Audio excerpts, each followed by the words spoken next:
That's what you got. You insist I tell you no, you insist I tell you no, you insist I send you, and then you complain because it's not the guy you want. Right. You can't win.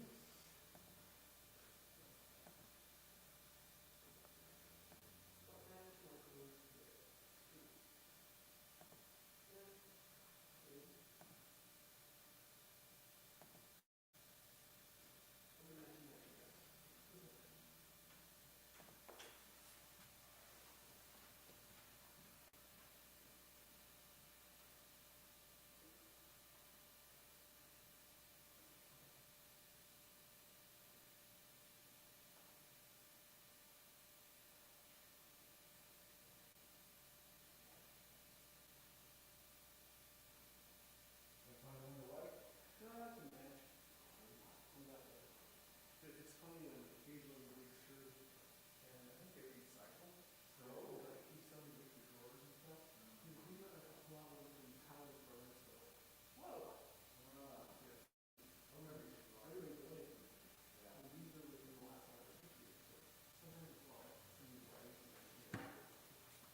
she purrs pretty good. I mean, she's got a lot of motor on her.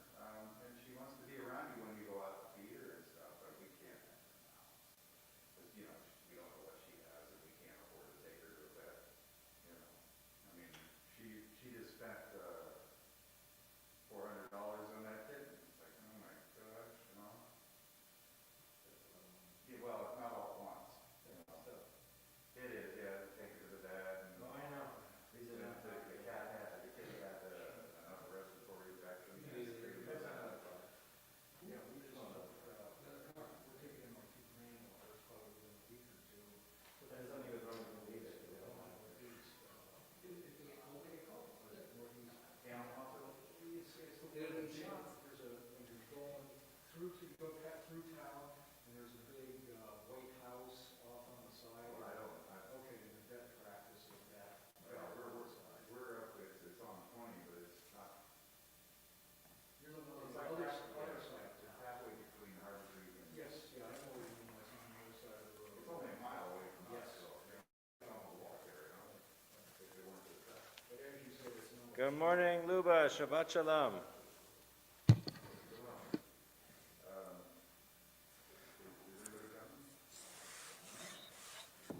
So if you could just listen out for the doorbell, that would be great, in case anybody joins us.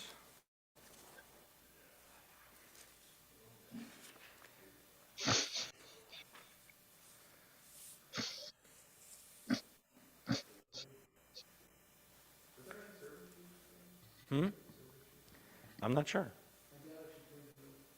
She did. We had them last night. There's a link on the email.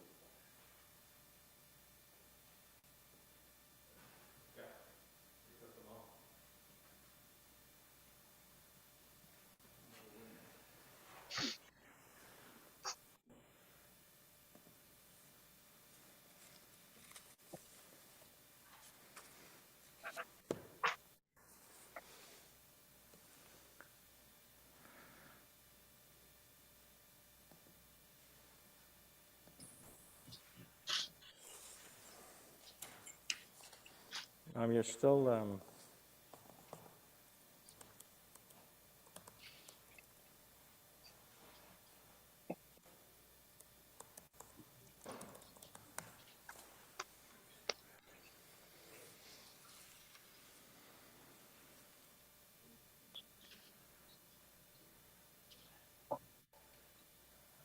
Okay. Well, Shabbat Shalom, everybody. Shabbat You're still. We're going to ask you all to mute if you're on Zoom. That would be great. Perfect. And if you're here in person, you should mute as well. No? So, Shabbat Shalom, and it's good to be back in person. We had our first service last night, and of course this morning. So it's great to have everybody with us, whether you're joining us on YouTube or Zoom or in person. It's just great to be able to share Shabbat together. So we'll begin on page 74, Matovu. How beautiful it is that we create this sense of a tent, and how we can expand that model to think well beyond the physical nature, but also the experience of creating community across geographic boundaries and areas, and into a sense of kihila, a coming together. Ma tovu ohalecha Yaakov, ohalecha Yaakov, mishkenotecha Yisrael. Ma tovu ohalecha Yaakov, ohalecha Yaakov, mishkenotecha Yisrael. Page 194 or 76. We join our blessing for our souls, Baruch atah Adonai Eloheinu melech haolam asher yatzar et adam b'chokhmah. Oh, actually, this is for our bodies. The next one is our souls.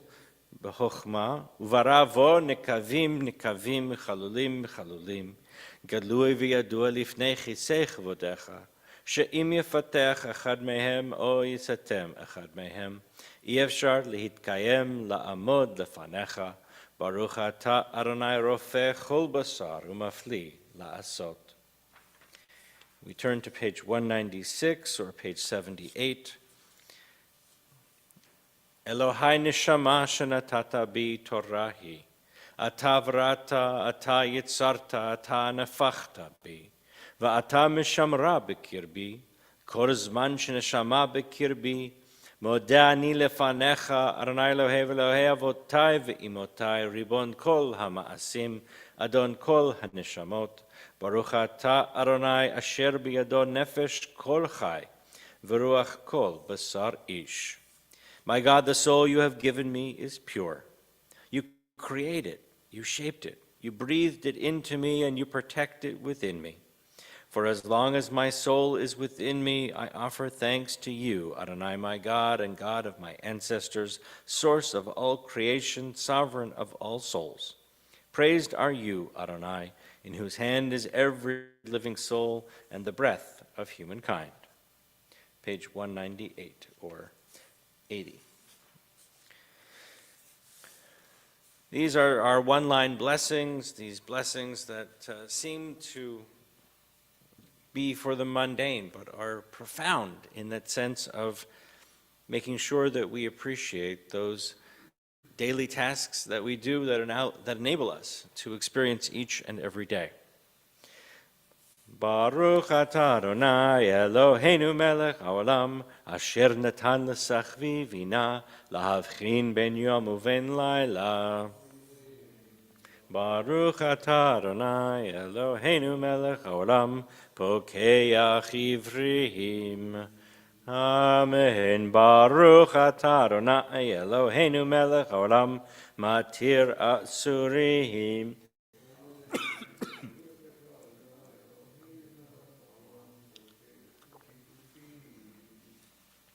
Amen. Baruch atah Adonai Eloheinu melech haolam rokah haaretz al hamayim.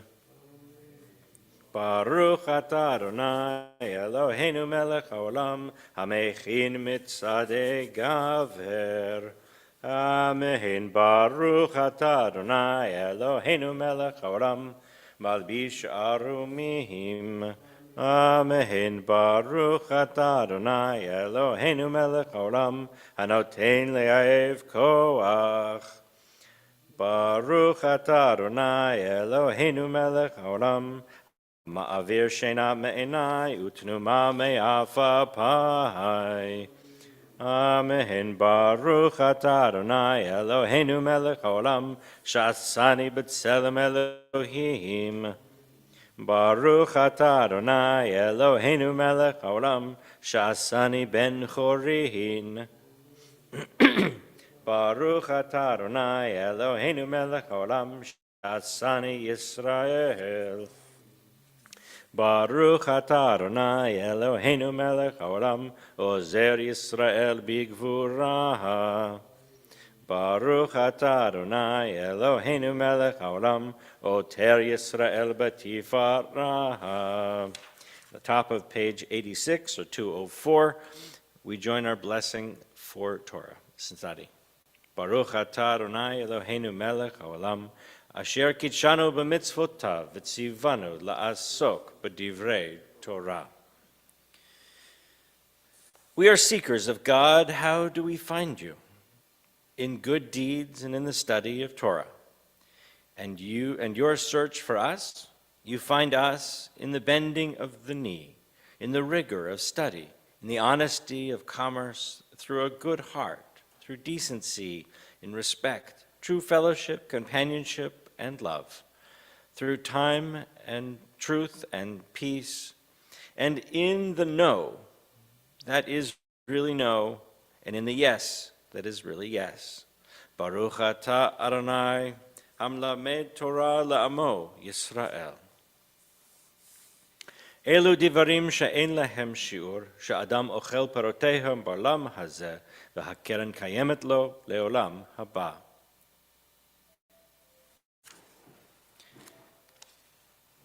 These are things that are limitless, of which a person enjoys the fruit of the world, while the principle remains in the world to come. They are honoring one's father and mother, engaging in deeds of compassion, arriving early for study, morning and evening, dealing graciously with guests, visiting the sick, providing for the wedding couple, accompanying the dead for burial, being devoted in prayer, and making peace among people. But the study of Torah encompasses them all. We turn together to page 94 or 212. Baruch Shamar V'Haya Ha'olam Baruch Hu. Baruch Osev Reshit, Baruch Omer Ve'oseh, Baruch Gozer M'Kayem, Baruch Merachem Al Haaretz, Baruch Merachem Al Habriot, Baruch Meshalem Sachar Tov L'Ra'av, Baruch Chai La'ad V'Kayam La'netzach. And let's join together in the English. Blessed is the one who spoke and the world came to be. Blessed is the one who continually authors creation. Blessed is the one whose word is deed. Blessed is the one who decrees and fulfills. Blessed is the one who is compassionate towards the world. Blessed is the one who is compassionate towards all creatures. Blessed is the one who rewards the reverent. Blessed is the one who exists for all time, ever enduring. Blessed is the one who redeems and saves. Blessed is God's name.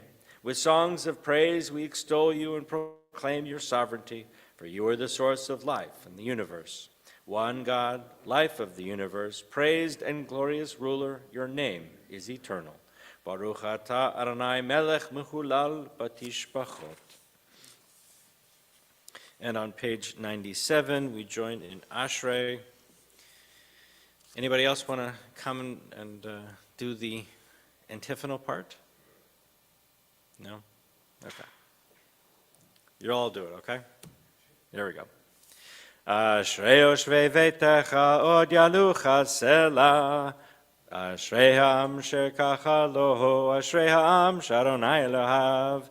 Tehillah leDavid. Arumim Elohai HaMelech, v'avracha shimcha le'olam va'ed, b'chol yom avarcheka, v'ahlala shimcha le'olam va'ed, gadol Adonai umhulal me'od, ugdulato en cheker, dor ledor yishbach masecha, ugvratecha yagidu, hador kvod hodecha, v'divrei neflotecha Sicha, וזוזנותיך יאמרו, וגדולתך אספרנה, זכר אהבתך יביעו, וצדקתך ירננו, חנון ורחום ארוני, ערך אפיים גדול חסד, טוב ארוני לכל, ורחמיו על כל מעשיו, ידוך ארוני כל מעשיך, וחסידיך יברכוך, כבוד מלכותך יאמרו, וגדולתך אספרנה, להודיע לבני אדם גבורותיו, וכבוד הדר מלכותו,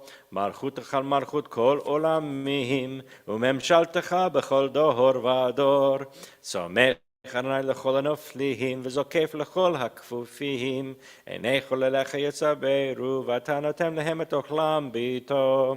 פותח את ידיך ומסביר לכל חי רצון, צדיק אדוני לכל דרכיו וחסיד בכל מעשיו, קרוב אדוני לכל קוראיו, לכל אשר יקראו באמת, רצון יראיו יעשה ואת שיבתם ישמע וישיים, שומר אדוני את כל אוהב ואת כל רשעים ישמיד, תהילת אדוני ידבר פי ויברך כל בשר שם קודשו לעולם ועד, ואנחנו נברך יה מעתה ועד עולם, הללויה, הללויה, הללויה, הללויה, הללויה, הללו, הללו, אל בקודשו, הללו, הללו, ברקיע עוזו, Hallelujah, hallelujah, hallelujah, hallelujah, hallelujah, hallelujah, begvi gvurotav. Hallelujah, hallelujah, karov gudlo. Hallelujah, hallelujah, hallelujah, hallelujah, hallelujah, hallelujah, betote kashofar. Hallelujah, hallelujah, bene velvechinor. Hallelujah, hallelujah, hallelujah, hallelujah, hallelujah, hallelujah, betof umachol. Hallelujah, hallelujah, beminim v'ugav. Hallelujah, hallelujah, hallelujah, hallelujah, hallelujah, hallelujah, betil tzele shama. Hallelujah, hallelujah, betil tzele trua. Kol hanshamate hallelujah. Hallelujah, hallelujah, kol haneshama hallelujah, hallelujah.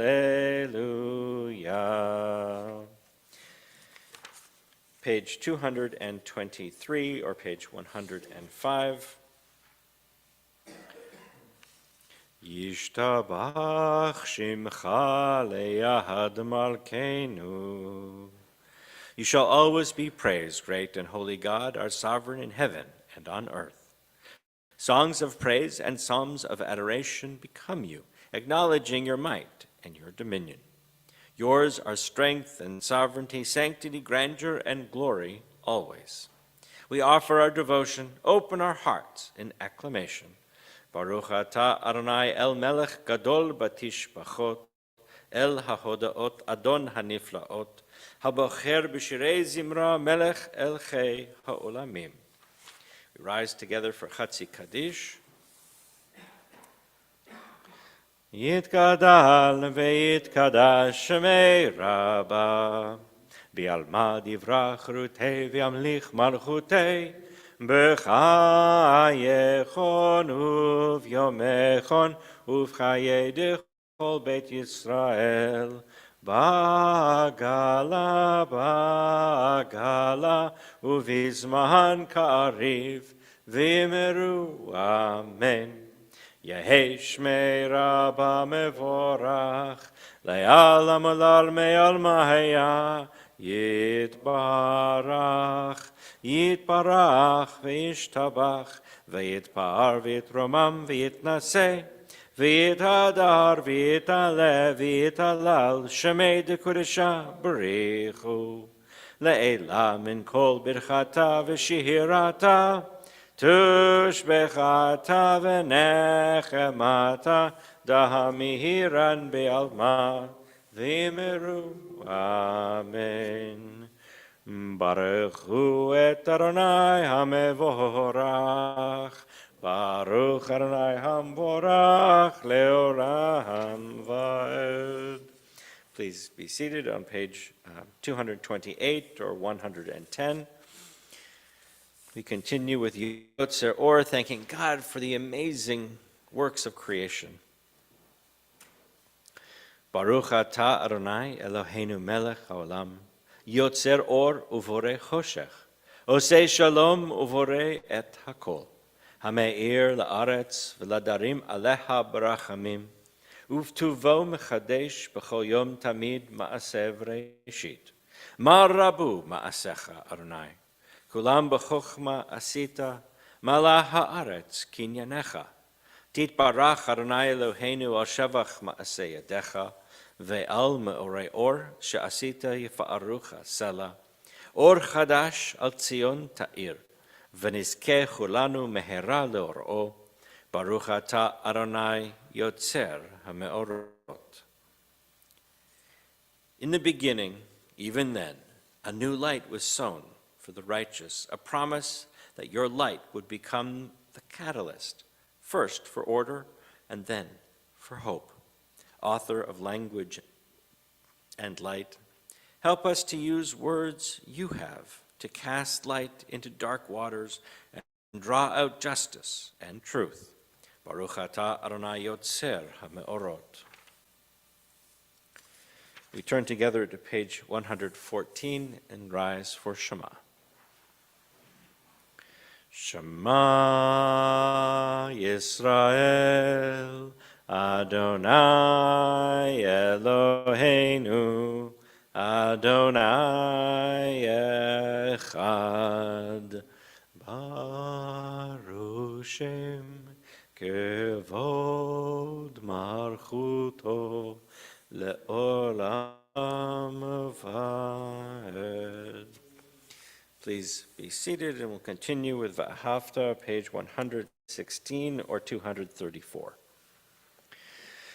Ve'ahavta et Adonai Elohecha bechol levavcha v'chol nafshecha uvechol meodecha v'hayu hadvarim ha'ele asher anochi mitzavecha hayom al levavecha v'shinantam levanecha v'dibarta bam b'shiftecha b'veitecha uvlechtecha v'derech uv'shochbecha uv'kumecha ug'shartam leohot al yadecha v'hayu letotafot bein einecha uchtavtam al mezuzot beitecha uvisharecha leman tizkeru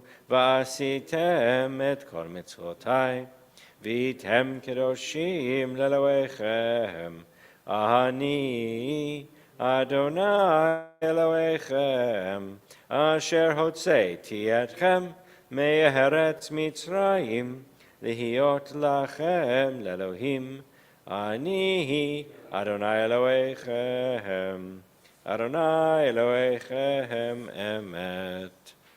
When justice burns within us like a flaming fire, when love evokes willing sacrifice from us, when to the last full measure of selfless devotion we demonstrate our belief in the ultimate triumph of truth and righteousness, then your goodness enters our lives and we begin to change the world. And then you live in our hearts, and we, through righteousness, behold your presence. Page 239, actually 240, or page 121, and we'll continue with Mi Chamocha. Mi Chamocha ba'elim Adonai, Mi kamocha nehedar b'kodesh, nora tehilot, oh seifele, oh seifele. Shirach חדשה שיבחו גלים לשמך על שפת הים, יחד כולם הודו והמליכו ואמרו, אדוני ימלוך לעולם ועד. צור ישראל, קומה בעזרת ישראל, ופתח נאומך, יהודה וישראל, גואלנו אדוני צבאות שמו, Kadosh Yisrael, Baruch atah Adonai, Ga'al Yisrael. Page 242 or page 124. Rise together for Amidah. Adonai sifatai tiftach v'yagit tehilatecha. Adonai, open our lips, that our mouths may declare your praise.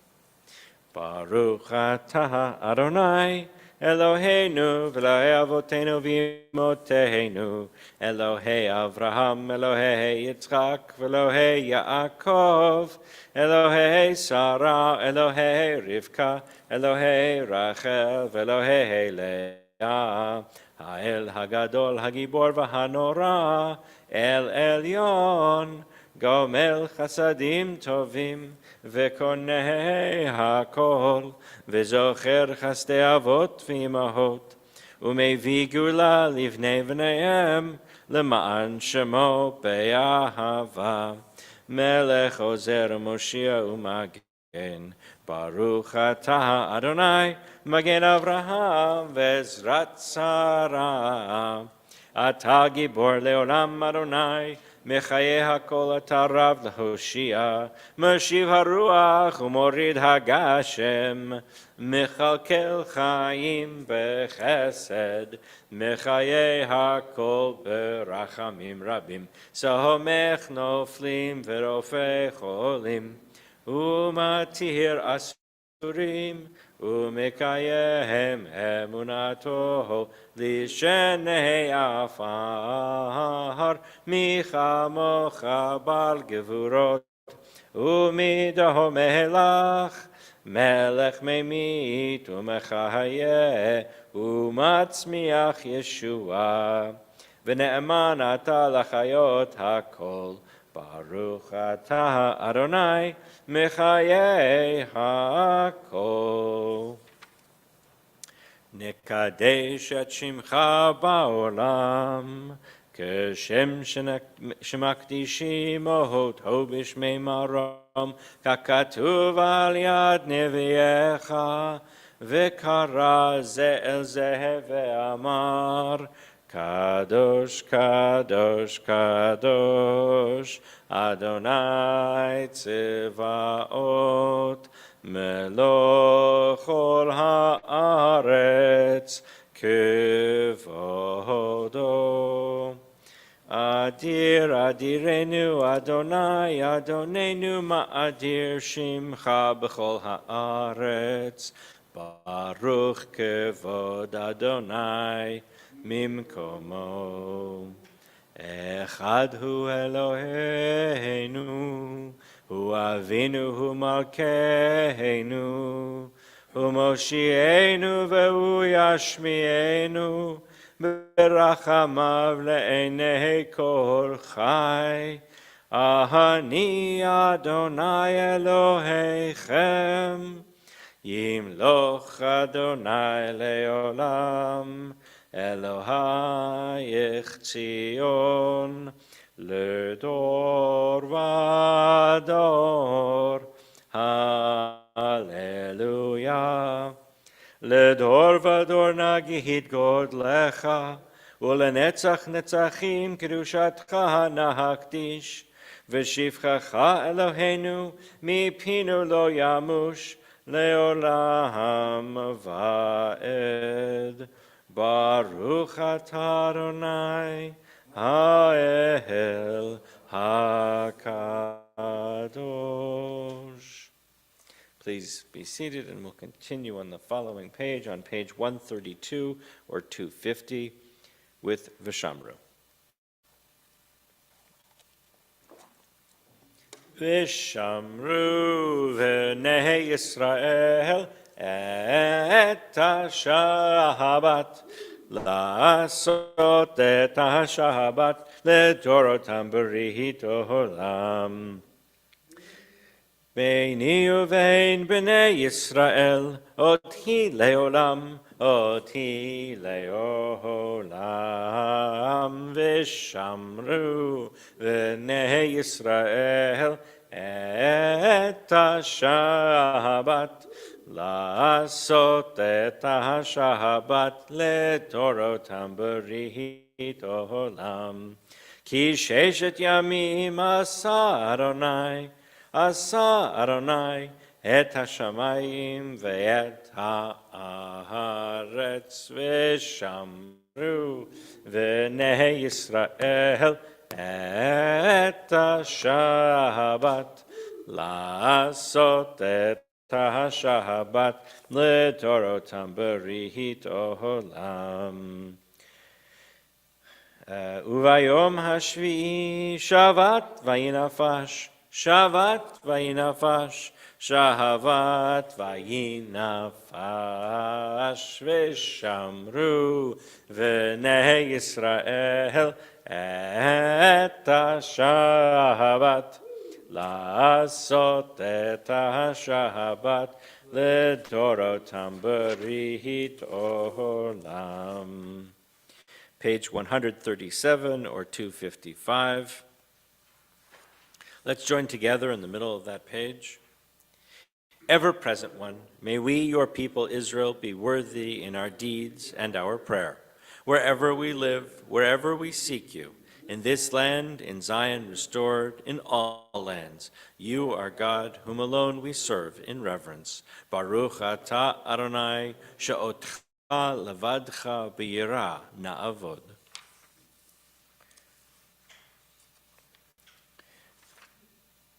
We turn together to page 140 or 258.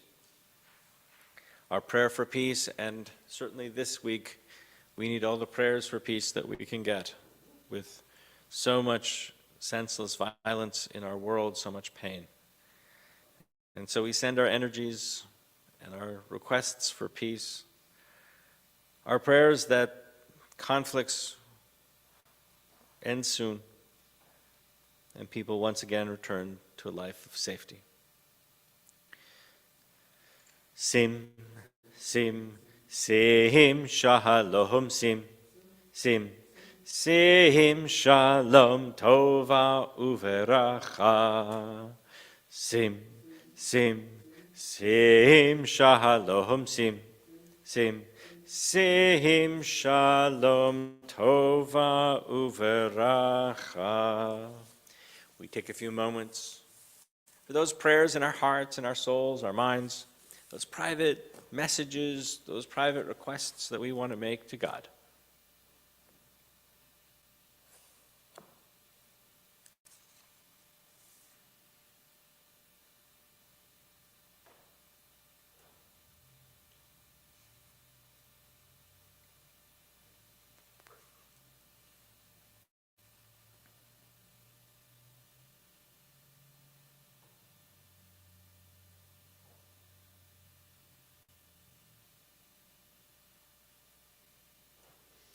Ose shalom bimromav, uyase shalom aleinu, ve'al kol Yisrael, ve'imru, imru, amen. Yahase shalom, Yahase shalom, shalom aleinu, ve'al kol Yisrael, Yahase shalom, Yahase shalom, shalom aleinu, ve'al kol Yisrael. Okay. So this week we are in Parshat Pikudei, the very last Parsha of Exodus. It is a rather interesting text. There isn't very much in it, actually. It seems to be a repetition, predominantly, of the text that we have read throughout most of the last part of Exodus in terms of all of the instructions of building the Mishkan. All the things that we need to do, all the things that we need to prepare, the instructions on how to do this. Now, the question is, or one of the questions that we can ponder, I think, for a little while, is why? Right? Why do we have this seemingly superfluous repetition? Right? We've got the ideas that just, nothing is new in the text, right? You're looking for the page? I don't know.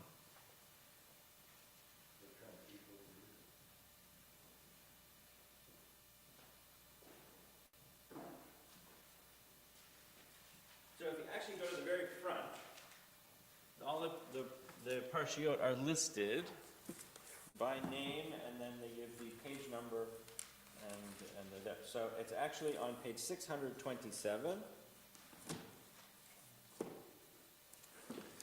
627 of the Plout, as long as you have the new version.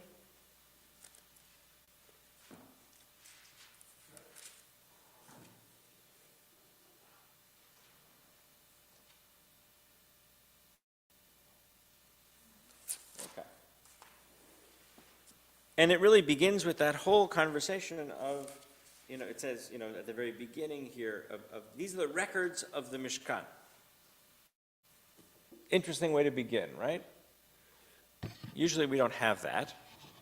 How do we usually begin? Or most of Exodus begins with the words, God spoke to Moses and said, right? I always love that when I'm working with a bar bat mitzvah student and I say, so how does your portion begin? And they said, Vayomer Adonai. Okay. And then we look in the scroll, and of course every line starts, But here, there is this repetition of all of the things that go into making the Mishkan, the gold and the covers and the detailed description. Everything, the way the things are used, the way that they're covered, the different colors that are there, all of that. And then they go into the garments for the priest. And amazingly, if you think about it, what we have done is we've held on to that image. What is the role of the priest? What's the role of a priest, by definition? It's a function, not the role. What's the role of the priest? Correct, yes, absolutely. So the priest acts as the intermediary between the people and God. Okay? So when we had a temple, the priest would, on behalf of the people, offer sacrifice. Right? So the priest was acting as the intermediary between the people and God. After the destruction of the temple, we no longer have priests. We no longer have sacrifices. What's the intermediary?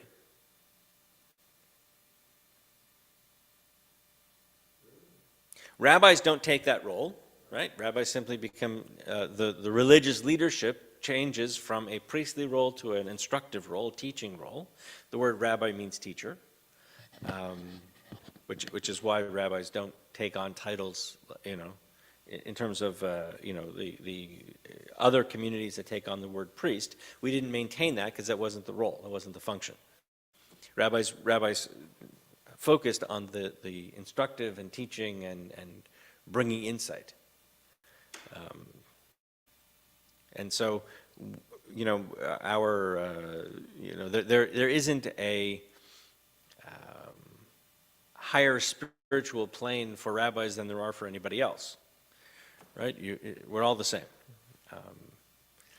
I think that, and part of that is really a very powerful message. But what acts as the intermediary then? Torah, right. Torah acts as the intermediary, and because the Torah acts as the intermediary, we have transferred all of the garments of the priesthood onto the Torah. So, the priests wore a crown, the Torah has crowns. The priest wore a breastplate, the Torah has a breastplate. The priests wore a special coat, the Torah has a special cover. The priest wore a special belt, the Torah has a special belt. And so we've essentially transferred all of that, those ritual pieces, and held on to those concepts of what it meant to be an intermediary, and we then transferred that authority to the text, so that now our authority, or the authority of the message, comes to us through the text instead of through the priest. So, okay. And then, of course, we go through this whole, parsha, and it gives a brief, sort of history, and then it ends with Moses, here on page 634. When Moses had finished the work, the cloud covered the tent of meeting, and the presence of the Eternal filled the tabernacle. Right? Because way back, right, we knew that God said, build me this and I'll live there. right? Moses could not enter the tent of meeting, right? Who could enter the tent, actually? Was really only reserved for the high priest, right? This was the Holy of Holies. It was only the high priest that was supposed to go in. Because a cloud had settled upon it and the presence of the eternal filled the tabernacle. So in other words, this is when the space was consecrated, right? When the cloud lifted from the tabernacle, the Israelites would set out on their various journeys. But if the cloud did not lift, they would not set out until such time as it did lift. For over the tabernacle a cloud of the eternal rested by day, and fire would appear in it by night, in the view of the house of Israel throughout their journeys. Okay, and this is the way the book ends. So Exodus ends in this way, kind of having wrapped it all up. So if you think about the text as a whole, this sort of is, you can almost see it as wrapping up part one of a saga. Right? We've come this far, we've built it, we've set it up, and now God's going to be with us on all of our journeys. The end. And of course, where are you going to pick up next time? With all the journeys. And so then that sort of wanders us through. We have, although it really picks up literarily, it'll pick up again in Devarim and Deuteronomy 2 books later. Because now you've got Leviticus and then Numbers that is going to come through that is going to be far more prescriptive in terms of practice and laws and all of that, rather than being narrative in the way in which Exodus is narrative. And then we're not going to get back to the narrative stuff until you get further into, well, there's some of it in Numbers and some of it and a lot of it in Deuteronomy, but you're not going to get there until there's a lot of this legal material in between. So, questions? Ideas? Something? Okay. So, at the very end of a book, we say these Hebrew words at the bottom of page 634, which are chazak, v'nit chazek, which means there are several possibilities. We go from strength to strength, and we strengthen each other, right? Or the idea of if we are strong by ourselves, chazak, then we can contribute that strength to each other. That sense of being able to hold each other up in that way. So let's join together. Chazak, v'nit chazek. Amen. Okay. And one of the ways of honoring Torah study is by thinking of all those who are in need of a blessing of healing. And this week, for sure, we have lots of healing that is needed in Ukraine. So many people's lives are unbelievably impacted. Over 1 million people displaced. Families torn apart. People just in terrible situations, and if we can send our blessings and our energies of healing to them and their families.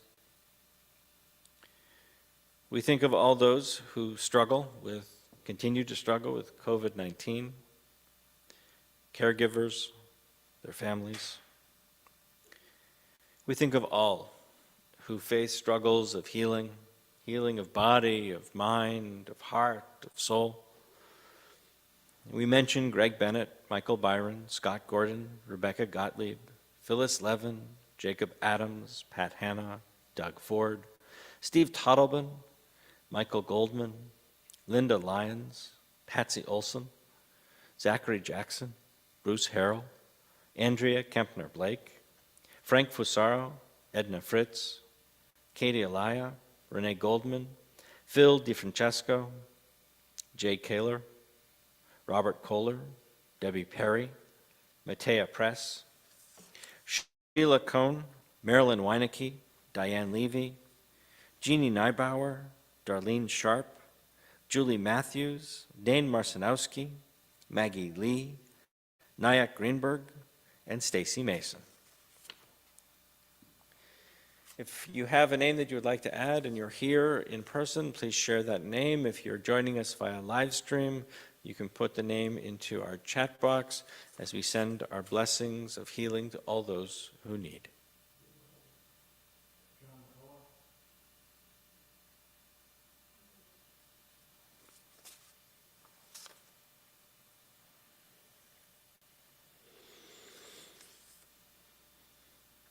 So we turn together to page 253.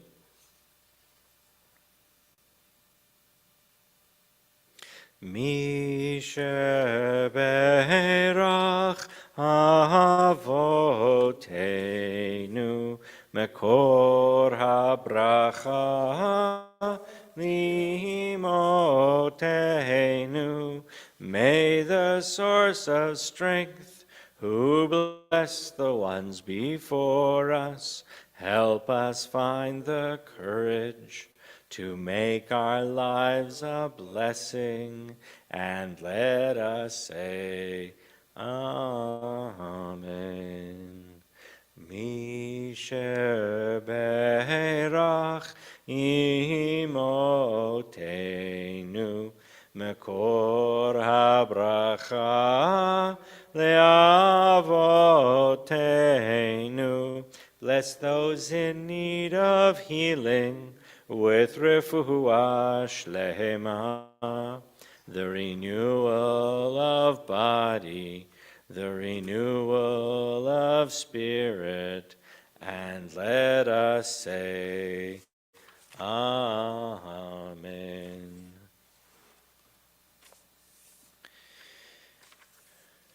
We turn together to page 282, page 586. For Aleinu, please rise.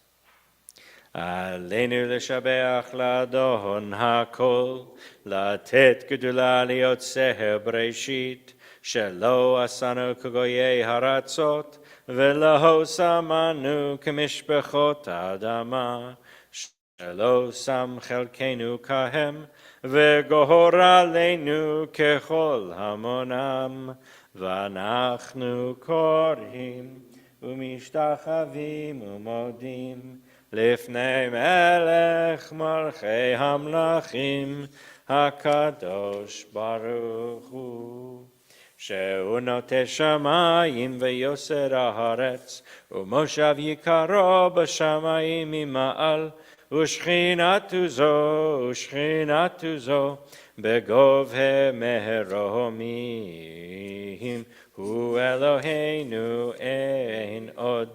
אמת מלכנו אפס זולתו, ככתוב בתורתו, וידעת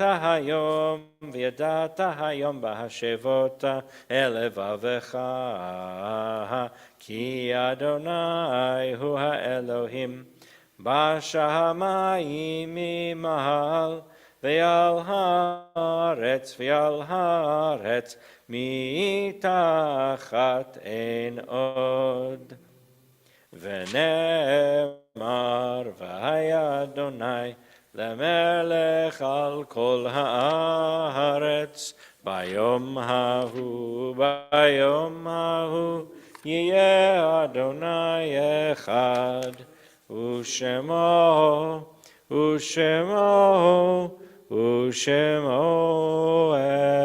אחד.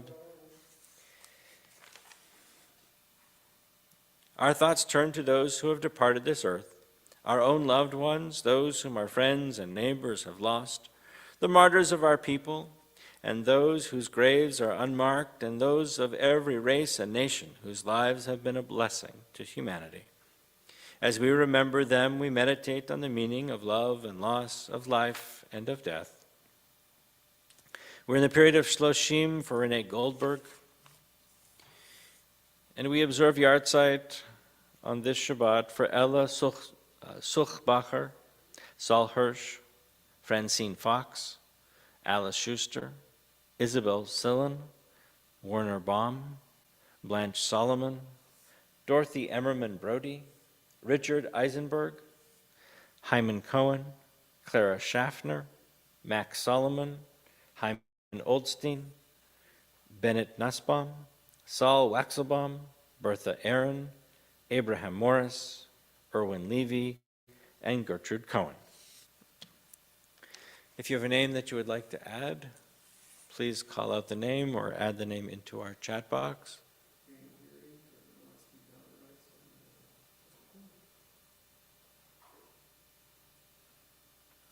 We turn together to page 294, Words of Kaddish.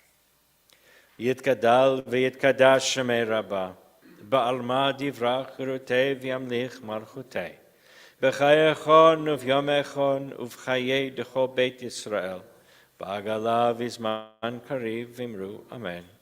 Yehei shmei Rabbah mevorach le'olam u'lalmeh almaya, yitbarach v'yishtabach v'yitpa'ar v'yitromam v'yitnaseh, v'yithadar v'yitaleh v'yitalal shemei d'kudsha barichu, Le'ela min kol birchata v'shirata, tushbechata v'nechamata, damiran bi'alma v'imru, Amen. Yehei shlama rabba min shamaya, v'chayim aleinu v'al kol Yisrael v'imru, Amen. Oseh shalom b'mromav, hu ya'aseh shalom, aleinu v'al kol Yisrael v'imru, Amen. Shabbat shalom. We're going to continue in the library. For those of you online, give us just a few minutes to reset, and we'll be right back.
Eric, can you hear?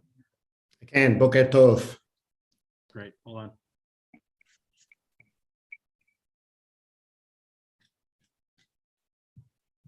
Good morning, Luba.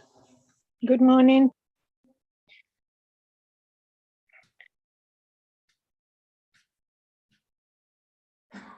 Good morning, Liliana. You're on mute. Morning. How's everyone? Very well, thanks. Good. I'm guessing you're still in Florida. Yeah, I'm here till the 26th. 3 weeks today. I'm crying. I don't want to go home. It's actually, spring is springing here, so you've timed it actually just right. You know what? The life here is like, it's like camp, you know? Oh. Like, it's not real, right? Then you go home and you get the real world. Understood. So that's the problem. How long have you been there? How long I is came your, December the 4th. Oh, yeah, that's culture shock, having to go back to your real life. Yeah, I mean, it's been a Disneyland. I mean, you know, like nothing to worry about except that, you know, the shower doesn't work, that kind of thing. You know, I got ECM coming to fix it on Monday, but like, you know, it's not real. I can't explain it. We call it Camp Winmore. Oh, that sounds great.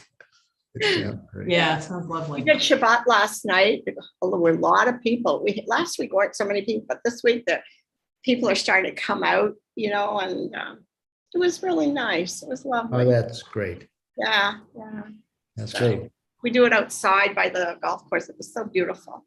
Oh, Oh, you yeah. stink. You stink. We still have snow on the ground. I know. I never thought I'd ever do this, to be honest. I never imagined it. Sounds great. Yeah, it sounds wonderful. Craig, we haven't had a chance to say mazel tov to you. Thank you. Good morning, Luba. Aluba, who had a muzzle tub? I didn't hear. Craig. Craig and Pam are engaged. Oh, man, muzzle tub. I think I already wished that. That's lovely. I'm gonna put up the text just in case people need.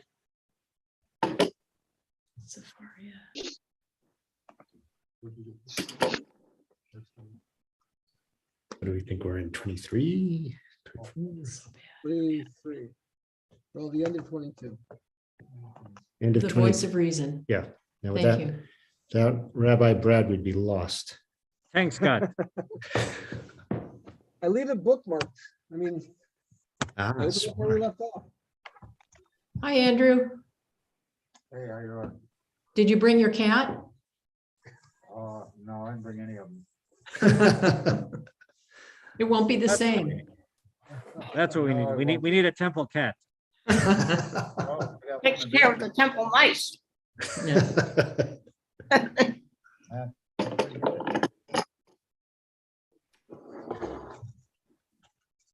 Okay. Oh, it's Joshua. I'm not looking. Yeshua. Start with the J. How long to your books on audiobook, Eric? They're making it now. It's coming. Beautiful. I have more patience for that. I listen to it in the car. That's how I do my books now. I don't know. They got some fancy reader instead of somebody who sounds like a duck, like me. So I don't know. It's funny because I listen to Lawrence Block sometimes and I can't because he reads his own books and he's a little little old Jewish man from New York. So he sounds like this when he's reading his book and it's hard to listen to. That sounds like the only way to read a book. Good then. Said.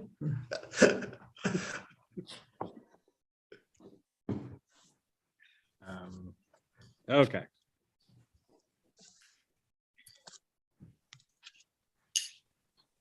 So, In 22, I think, no? We're Yeah. on the very end of 22. yeah, the audiobook thing is interesting in that there are some authors who read their own stuff. Mhm. And then there are some authors who have like a relationship with somebody that person reads all of their stuff. Right. It's interesting. If you're a lesser known author, you don't get a choice.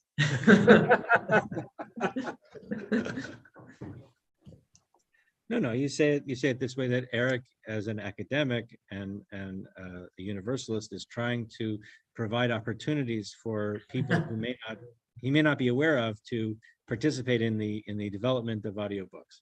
There you go. Quack, quack, quack, quack, quack, quack, quack. You know. And then I also find it interesting whether they pick a male or female reader. Right. No, they got somebody who's done more than 100 books already, and several of the books he's read I've heard of, and he made it sound very serious. And I thought, oh, that's not me.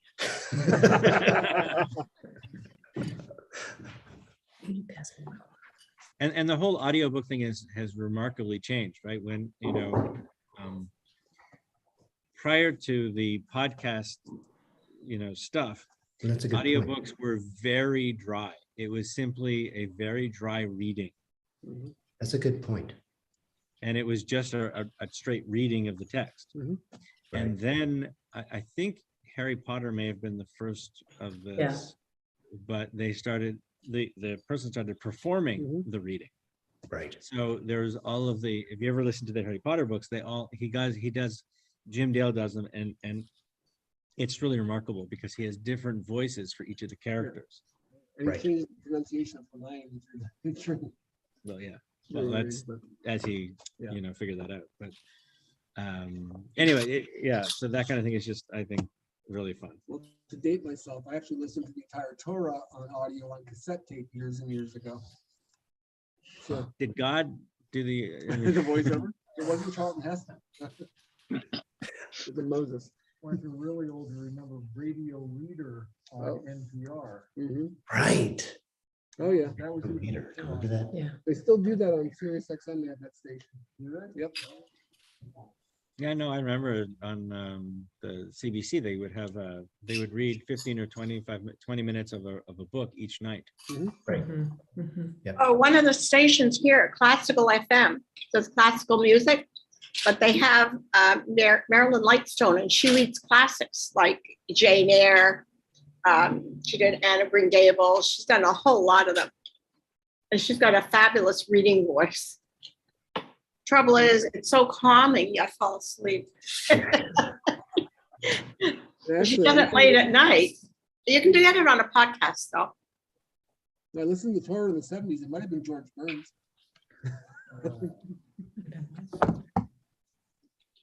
Oh God. Hey, my favorite line in any movie.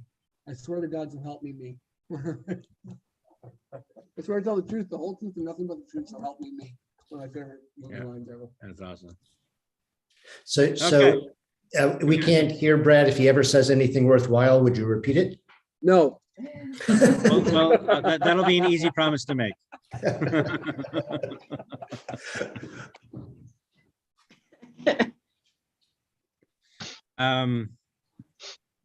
I don't have my external mic, so yeah. So if you're saying something, please say it really loudly so that you can, or come around here or something. Push this further, I guess. Okay. In his There. house. At my house. Oh. Yeah, because I had it at home when we were doing the services at home, and then, I forgot all my technical equipment. Okay. But you can hear me okay? Great. All right. Because that's all that really matters, actually.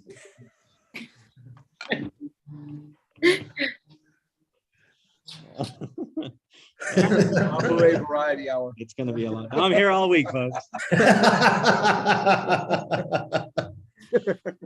Okay, so chapter 22, right? Yeah, Where are we in chapter 22? I don't know. Somewhere around 23, 24, they're building the altar. We built an altar. Well, they returned to the Reubenite and the All right, Gadites. so let's pick up with verse 21 because that's a good start there. Yeah. So the Reubenites, the Gadites, and the half tribe of Manasseh replied to the heads of the contingents of Israel. And remember, they had been paid a visit because they had built their altar-ish. Right. And they said, God, the Lord God, the Lord God. In other words, why this repetition? First of all, Good question. what are they being accused of? Building another altar. And in a Worshiping another sense, God. what does that represent? Worshiping someone. Yes. Not paying it, not following the rules, right? What happened to the last folks who built another altar or did something beyond what they were supposed to be doing? Didn't end well, right? Nadav and Avihu, zap, zap, zap, done, right? Not good. Not a good time. And so they're saying, you know, we believe in God, we believe in God, we believe in God. God knows, Israel too shall know. So God knows what we're up to. Don't worry about it. God's okay with this. You'll figure it out too. If we acted in rebellion or in treachery against God, do not vindicate us today, this day. In other words, let us explain. You know, meanwhile, you've got this whole representation, right? You've got representation of each of the tribes. You have the leadership. You've got, I mean, this is not an informal experience, right? This is a formal delegation come to launch a formal complaint, right? This is the ambassador delivering the letter. If we built an altar to turn away from Adonai, if it was to offer burnt offerings or meal offerings upon it, or to present sacrifices of well-being upon it, may God himself demand a reckoning. In other words, if this is what we were up to, we should be punished. But we did this thing only out of our concern, that in time to come, your children might say to our children, what do you have to do with God, the God of Israel? In other words, you have this whole community of Israel living on the west bank of the Jordan, and then you have it on the east bank of the Jordan, right? And they're afraid that they're going to lose a sense of connection and relationship, that they're not actually going to be able to maintain the sense of being one people.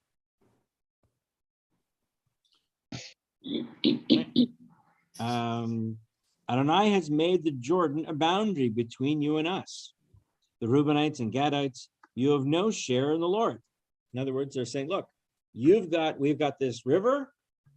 You're on that side of the river. We're on this side of the river. Clearly, God is separating us, and therefore we're not connected, and you're not part of us.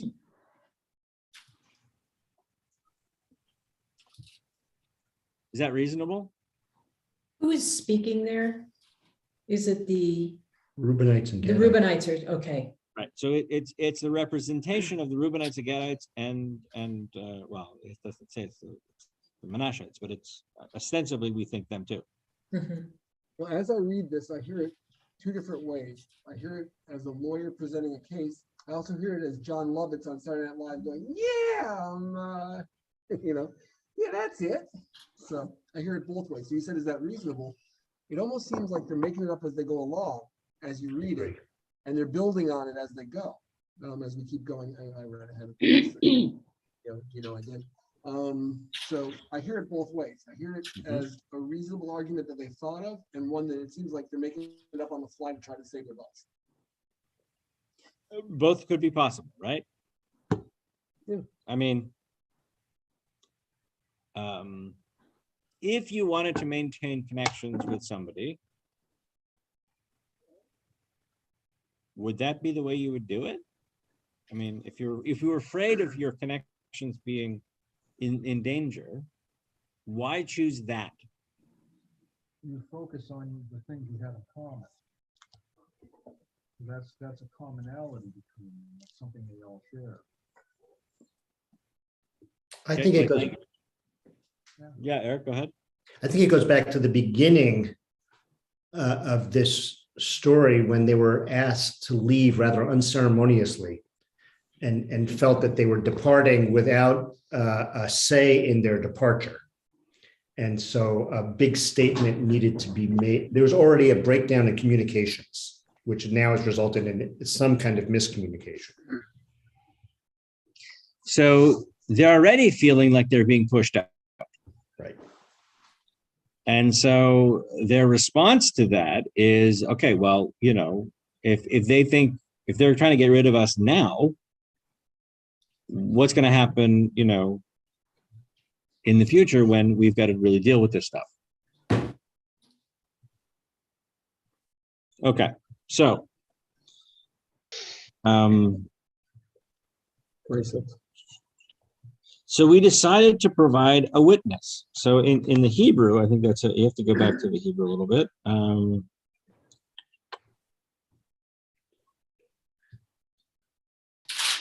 V'nomer, and we said, or they said, Na'asena lanu. In other words, we said to ourselves, let's build for ourselves. Na'aseh lanu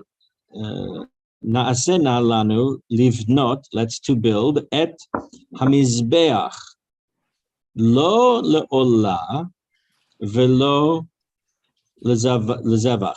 So we're going to build an altar, but it's going to be a symbol. It's not going to be something that's going to be for use of as sacrifices or offerings.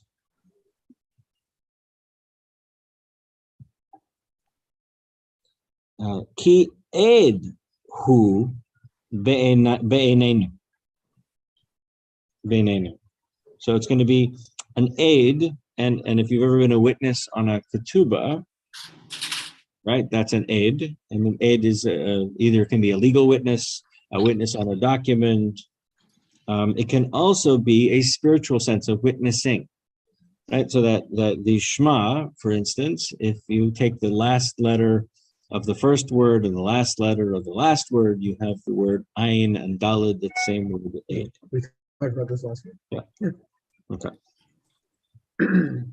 But as witnesses between you and us and between the generations to come, that we may perform the service of the Lord before him with our burnt offerings, our sacrifices, and our offerings of well-being, and that your children should not say to our children in time to come, you have no share in the Lord or in God.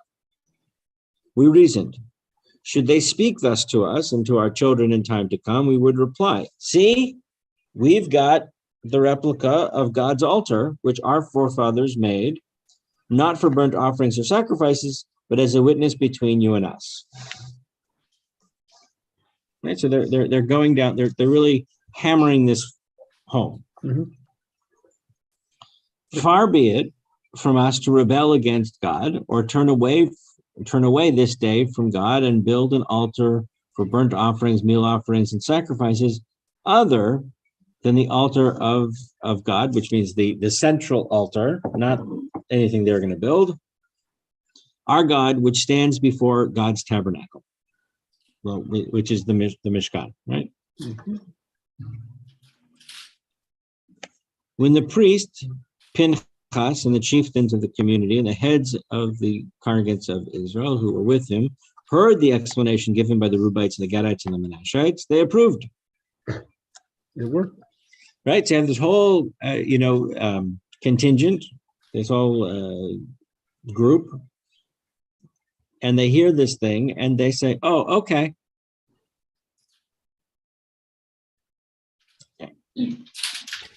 The priest, Pinchas, son of Eleazar, said to the Reubenites, the Gadites, and the Menashites, now we know that God is really in our midst. Since you have not committed such treachery against God, you have indeed saved the Israelites from punishment by God. So here's this, kind of saying, look, as long as you're really believing, then we understand that you're going to, we're going to avoid punishment. When the priest Pinchas son of Eleazar, the chieftains, returned from the Reubenites and the Gadites, and here I don't know why we don't include the Menashites, but right. Okay, in the land of Gilad to the Israelites in the land of Canaan, and they gave them their report. The Israelites were pleased, and the Israelites praised God, and they spoke no more of going to war against them to ravage the land in which the Reubenites and the Gadites dwelt. The Reubenites and the Gadites named the altar Ed, meaning witness. It is a witness between us and them that Adonai is our God.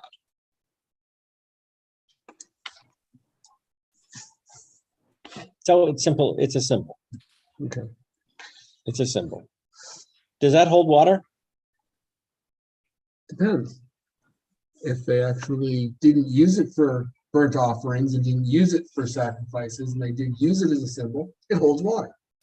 If they turned around and actually used it as a true altar, not to God, but to gods, then it doesn't. So there's no Well, there's furthering of the no story. there's no accusation that they are going to be worshiping other gods. But they say we're not. So they assume Right. the accusation. Well, right. Well, they really are saying that they're not going to be worshiping in this format. Right.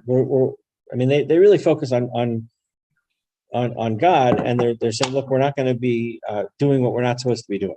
Mhm. To me, it's a reminder that, hey, guys, or it points toward Jerusalem and the temple. You know, you may have these out here, but really the primary focus where you really do your business is in Jerusalem. And also I find it, you know, if you send a contingent over and look at these altars, sacrifices were bloody and messy. And And there's no conversation about who cleaned up. yeah, none whatsoever. You know, it's really hard to scour the blood out of the altar. I did it last time. So, I mean, that's just an aside. They aren't thinking that way. They didn't go there in the commentary. Right. No, they don't. They don't. But it is reminds them that they carry sin of killing animals. When they throw in blood over the people, it reminds, I'm sorry, my kitty, it reminds them that they carry sin of killing animals, because animal souls are important, and if person who does not behave, soul can become an animal soul, so it is the same. So my musical kitty is trying He agrees. He agrees with what you're saying. Yeah. he have musical sign on his back Okay. from the he was burned. So it is very bloody. It was not clear for me for a very long time why so blood supposed to be thrown, but when we found this clear translation in Noah with Rabbi's help, it has become clear for me that people reminded about souls and sacrifices that they responsible for killing these animals. Right, and the part of the even today, part of the ritual of slaughtering an animal in a kosher way is an apology and a recognition that this being had a nefesh chaya, which is different than a soul, but a different kind of a status soul than a person. It's not considered a person, but it is considered something that has an identity and a being. And there's that sense of apology that says that you are utilizing or in some ways sacrificing or destroying that creation because of your own need. And so part of the kosher slaughter system is that sense of apology, which I think is an important kind of addition to it, because it makes us recognize that, you know, meat doesn't come from Wegmans. It actually became, it was part of a living being. I will confess that I am a ardent carnivore. So the commentaries on this, there aren't a lot, but they bought it. They agreed that it was sincere and that it was on the up and up, and that God bought it as well. So Is this a Torah violation though? Isn't there mitzvah to not build an altar other than the place that I command you, the place that I shall put Yes. my name? Right. So this is a violation of Torah? No, they didn't build an altar. They built a picture of an altar. Okay, okay. They built a reminder of the altar, right? Because they're not going to offer sacrifices on it. Semantics. It works. Well, okay, but if you beyond the thin lines here, why is the text here? Like who why is this included? I think, that, again, I would go to point you back to Jerusalem and the temple. So you know? retrojection Yeah. would be it's a good story to remind people, because there are these altars, as you say, in the archaeological record, all around the land. Just to remind people we're paying attention and God's paying attention, and we're the high priest. Make sure we remain the high priests here in Jerusalem. I agree with you. I think you can also go and think about what it means to include people in your community. And that just because somebody isn't sitting in the front row, doesn't necessarily mean that that they're not really, that they don't consider themselves part of the community. You want to turn the volume down on that? Yeah, you can close. Yeah, you can close the door. Just make sure the thing is in there because it locks. You can just hit mute.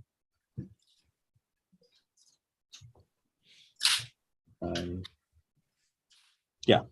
So I think that there's this. I think it's a good message for both sides, right? For the established community to say, those who live on the fringes aren't necessarily less connected. And I think that sometimes in just communal life, those on the fringes often are forgotten. It's a message for the hierarchy, religious hierarchy in Israel right now.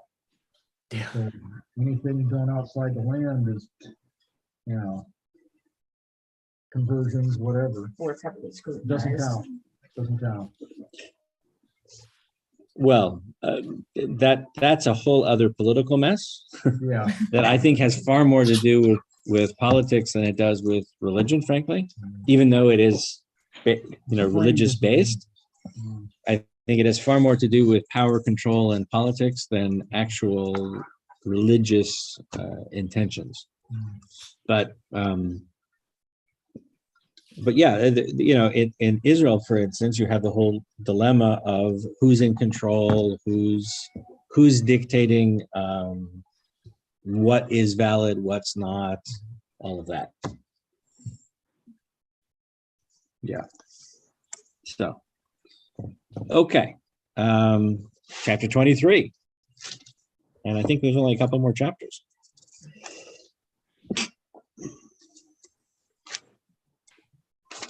So I guess part of the question, that if we can have, just because there's only 2 more chapters, actually, before we jump into 23, is a question of, just so I can have a little bit of time to prepare something, of where the group would like to kind of go in terms of study.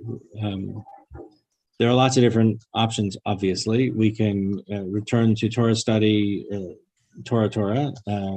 We can continue working our way through the prophets. Just depends on what people would like to do. I'm enjoying the prophet. Okay. It's very nice to continue what we're doing. Okay. It is very nice to continue what we're doing. Okay, sounds good. Does that mean moving on to Judges? Right. Okay, So from Joshua, we go to Judges. great. Just an aside before we start 23. in Safari, I just noticed this. I've never noticed that they have a daily Mishnah, a daily Rambam, and all this other stuff. Mhm. And the daily Rambam is defilement by a corpse. Mhm. And it's all in Hebrew, so I can't read it. But it just seems like an interesting daily is defilement by a corpse, not of a corpse. Defilement by a corpse. What the heck is that? Is that supposed to be connected to the writing? I don't know. That's why I'm at. It's a daily. Well, it's Bayit Shechilko, a house in which their situation, Bekankanim Tohorot min haaretz, that they were pure on the in the land. Ad hakore tuma bechelzod haachad im haya. Yeah, so it's what happens when you come into a contact with a dead person. That's just a daily reading. Okay. Well, no, I mean that's so this is the Mishnah Torah, Right. right? So the Mishnah Torah is a okay. So back up. You have the Torah text itself. Mhm. You have the laws in the Torah which comprise the Mishnah. Mhm. You have the commentary on those laws, which is called the Gemara. Mhm. When you put the Mishnah and the Gemara together in a book with other commentaries, you call that Talmud. Right. Maimonides, and that's written between the first, third centuries, Okay. ish, right? Then Maimonides comes along in the 10th century and says, this is ridiculous. There is this information about Shabbat in this book, and this information about Shabbat in that book, and this is over here, and that's over here, and this is over there. What's going on? And so they said, well, wait a minute, you can think about it differently, and let's sort through all of the different pieces of information and put them in one spot. So we're going to take all the information about Shabbat and we're going to put it here. But we're not going to take the minority opinions here and the random opinion over there. We're just going to tell you the authoritative opinion. And so it's a distillation really of Talmud. Oh, cool. Mishnah Torah is actually wonderful to study because the Hebrew is fairly straightforward. Maimonides wrote it for the simpletons. Okay. You know, in terms of Maimonides' writings, that when Maimonides writes in Hebrew, he's writing for the masses, and when he writes in Arabic, he's writing for the educated folks. His more esoteric works, like God for the Perplexed and others, are written in Arabic, and it's very esoteric. Right? This is written for, rank and file, uneducated folks. This is how do I do Shabbat? There it is. Okay. The daily Mishnah is actually interesting too. One who gives produce to his mother-in-law to prepare it, he must tithe what he gives her and what he takes back from her, because she is suspected of changing any food which has spoiled. Rabbi Judah said, she desires the welfare of her daughter and is ashamed of serving spoiled food to her son-in-law. Rabbi Judah agrees with the other sages that if one gives his mother-in-law seventh-year produce, she is not suspected of changing it and giving her daughter to eat of seventh-year produce. How was that? Okay, so you are obligated. Yeah.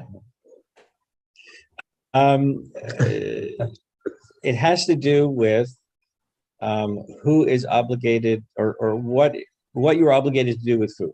Okay. Right. So when you grow food, you're obligated to every 7 years not benefit from the food that you grow. So you split your crops up into 7 parcels, and you have 1 parcel lie fallow each year. Right. So that, number one, it gives the land a chance to rest and rejuvenate, and that way you are not starving, because you can't let your land totally all go fallow, in a year. Okay. Except every 50th year, you have what's known as the Jubilee, in which you can't benefit from anything that you grow. Okay. which means that you have to store things ahead of time. Right. So you spend about 2 years ahead of time storing up food because you need enough food for the Jubilee year and you need enough for the year after because you can't plant anything on it, right? So it takes 2 full years to get back to having a crop.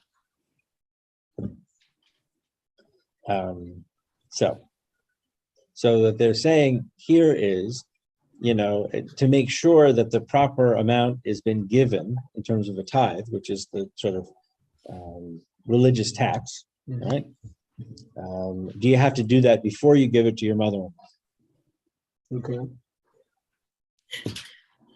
Interesting. Yeah. Sorry I diverged from Joshua. I just happened to notice the daily stuff for the first time. I've been reading this for years. Yeah. Did you know it was in there? Did you, Sophia? Did you know? Yeah, no, haven't seen it, put it that way. Okay. I'll show you where it is at the end. Okay. There's also a daily Talmud. It's called Daf Yomi. Okay, Documentary, yeah, I use that all the time. I let them see.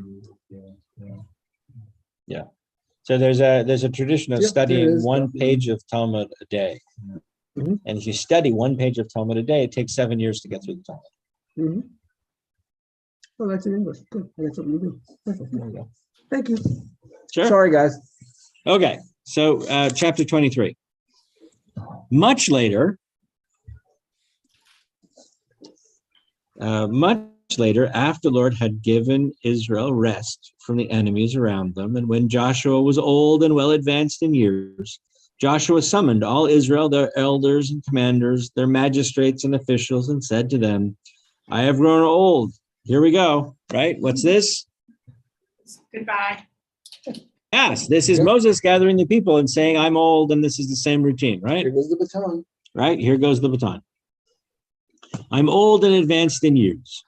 You have seen all that the Lord your God has done to all those nations on your account, for it was the Lord your God who fought for you.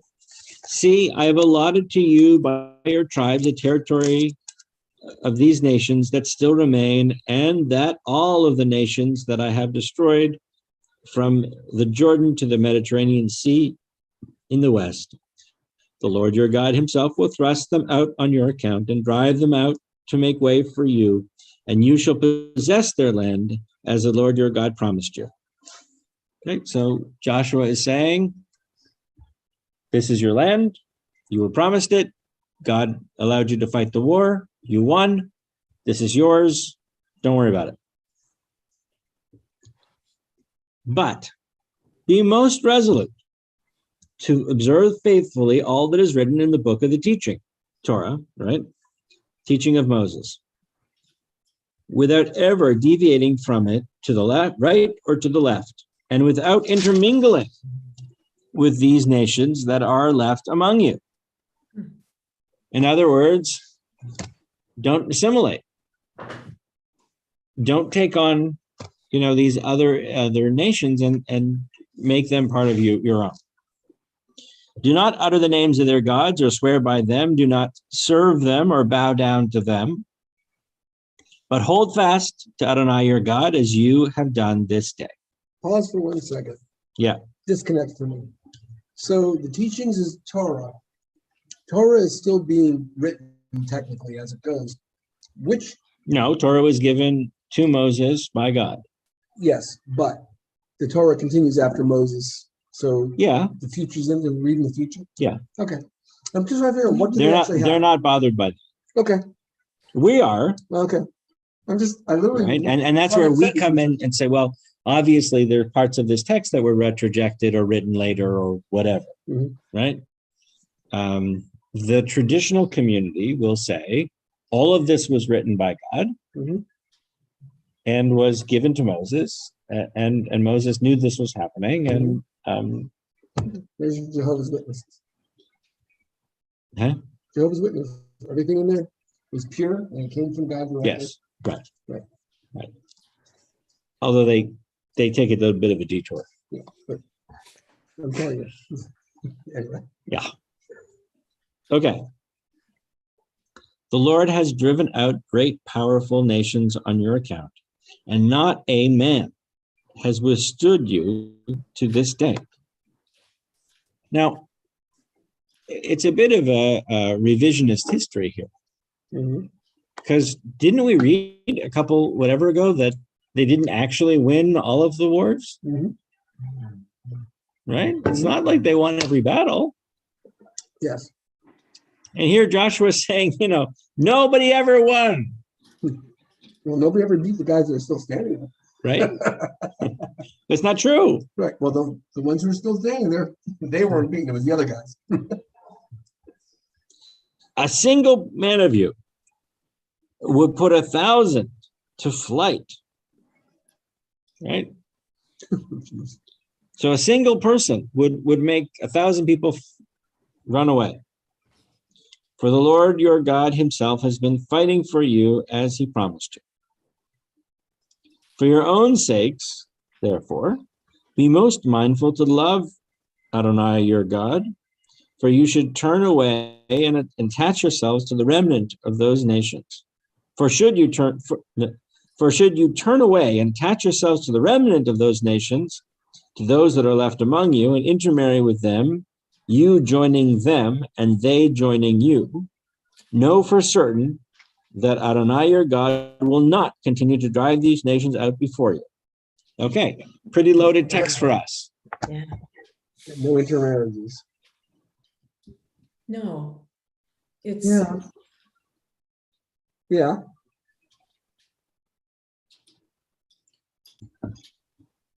Yeah. No interfaith marriages. In fact, no out of Jewish out of this group marriages. I mean, very very inbred, so to speak. Well,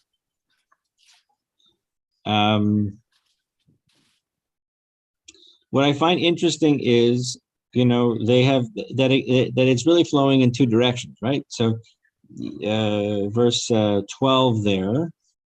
For you should turn away and attach yourselves to the. For should you turn away and attach yourselves to the remnant of those nations. So this is the folks that are living amongst you, that basically you weren't successful in capturing. So we said, okay, well, we can't beat them, so we'll let them just live there. To those that are left among you and intermarry with them, you joining them and they joining you. Which is fascinating because the entire biblical text is predicated on the patriarchal figures finding wives in different communities and bringing them into Jewish life. Right. Right? They all do it, right? Mhm. I mean, Moses for sure, and going all the way back. maybe they're referring there, if you joining them, if they're women and you intermarry, you join the other group. And if you're a man and you marry an outsider, they have joined you. Right, but why is it prohibited? Yeah, Joseph did it, Moses did it. I guess what I find confusing is the sentence after that, know for certain that the Lord your God will not continue to drive these nations out before you. So he's not going to persecute those nations. That's how I interpret it. He's not going to back up in the next war. Yeah. Oh, I see. Yeah. Okay. In other words, if you start doing this, God, you're on your own. God's not going to protect you anymore. This Don't water whole thing, down. this whole Go thing ahead. strikes me as a nationalist political speech. And you know, I recognize I would be in the minority of cynics standing in the backs thinking, ugh, this, like, you know, that the nationalists would rally around the flag and rally around God and all of that. And this is Joshua, but it feels Trumpian. We won all the wars. We're the best there is. You know, our God is the best. Do what I say, or God's going to forsake you. I agree. Well, not only do what I say, but because the natural process of living with people is going to be an assimilative process, Right. right? That's just what happens. Mhm. I mean, there are very few instances where you have peoples living side by side who don't assimilate together. right? It just doesn't happen. I mean, just Right. sociologically, whatever, it just doesn't make any sense, right? I mean, they're gonna do it. So, I mean, is there a way to reinterpret this? Do we just dismiss it as this is a political statement and move on? I mean, It's kind of the first time God says that we don't want to water down the bloodline. No, I don't think it's God saying this. I think this is like old white guys trying to hang on to their authority. Well, that's true too. But I think for the first time, we're a nation as a nation in our promised land. Okay, now let's not screw it up. All the way coming in here, we made ourselves who we are. Now we're here, we gotta stay pure.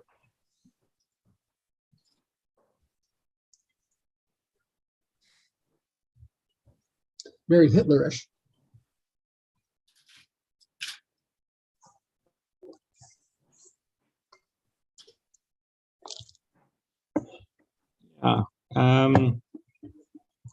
the Hebrew's kind of funky though. That was in the translation. Yeah, it's a little bit weird. So let's just take a look here. So verse 12, okay. Ki im shuv tashuv.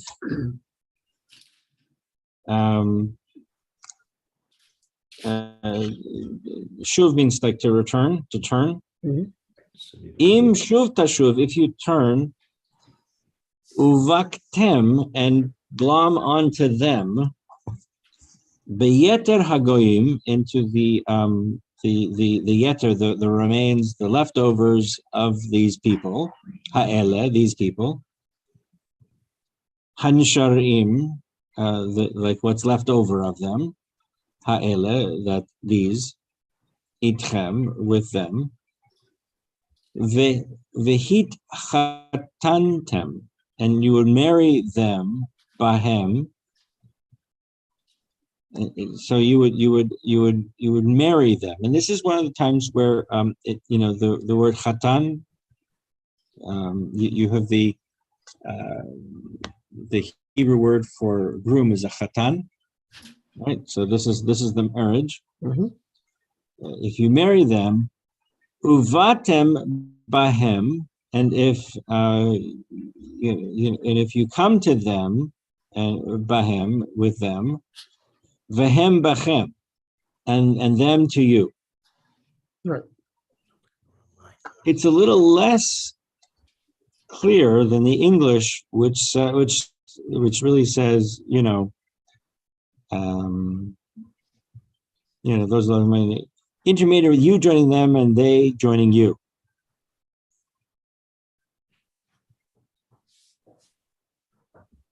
But the next paragraph or the next sentence really pounds it home, saying, they will become a snare and a trap for you, scourge to your sides, thorns in your eyes. That's pretty clear. Yeah.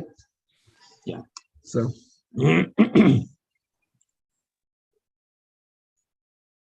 although I think that you would really read this as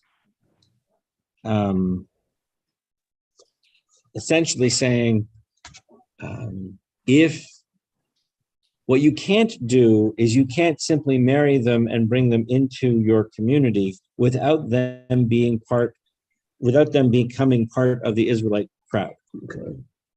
So you can't assimilate their behaviors and their beliefs, and they can't.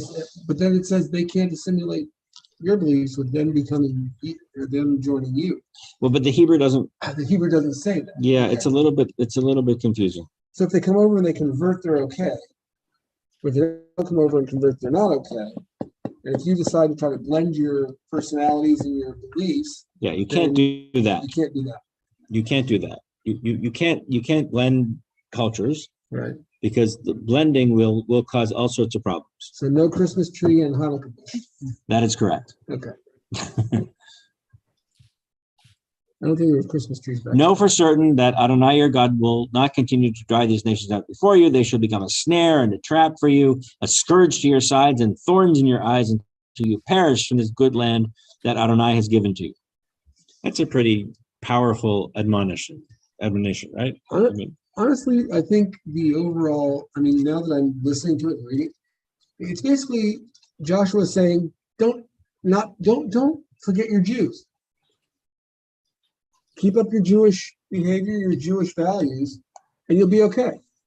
Don't water it down. Don't assimilate to try to fit in. Don't become, Jews for Jesus or whatever the heck existed back then. a As good long as, Canaanite. yeah, as long as you're still Jews, you'll be okay. You stop being Jews, God's going to lose. God's given up on you. I mean, I think this is a little bit harsher, but I think that's what he's saying.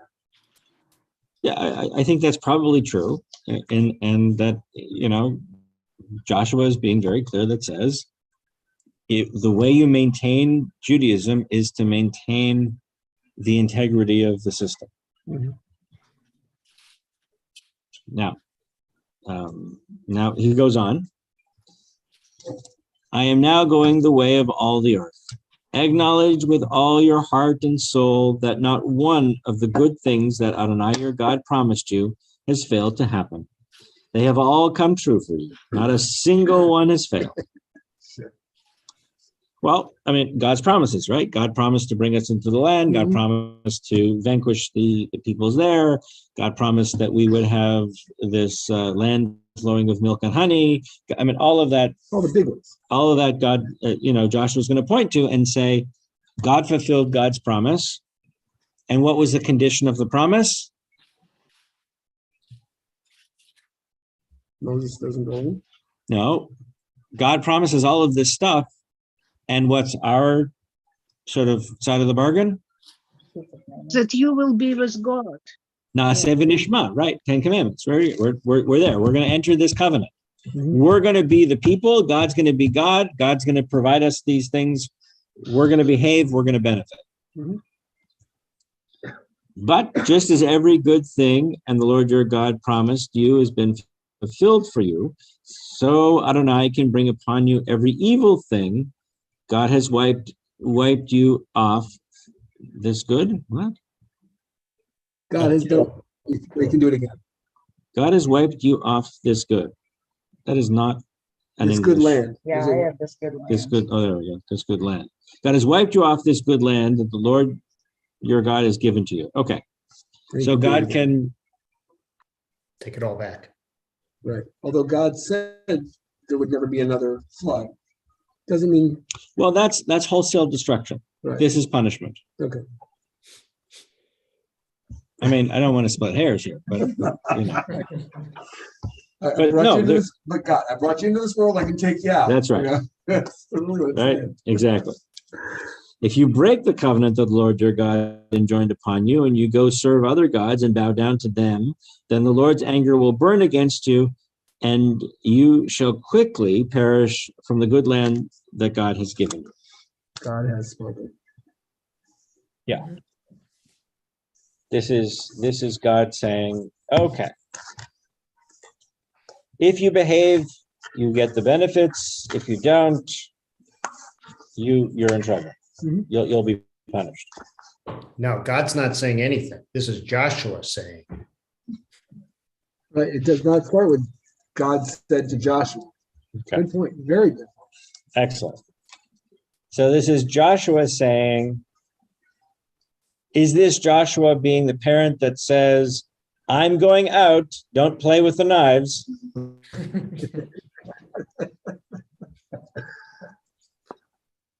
Hard to say.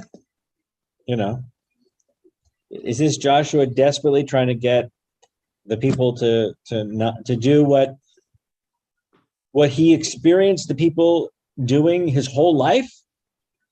Right? Joshua's whole life has been a series of the people, being in a good place, becoming upset with something, and then rejecting God and building a calf, or having a rebellion, or not having water so they complain, or whatever it might have been. Right. So Joshua now at the end of his life is he trying to just push this through and say, look, just behave. Just behave. Probably a little bit of both. You have a lot of deathbed speeches in the Torah and the surrounding books. Well, those are moments, right? I mean, these are quintessential moments. The goodbye speeches are very important.